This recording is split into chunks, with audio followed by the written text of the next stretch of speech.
What's the meaning of conscientious objector?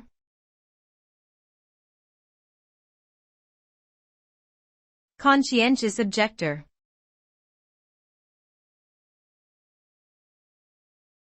Conscientious objector.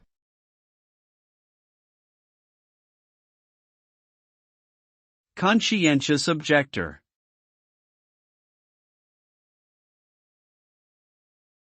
Conscientious objector.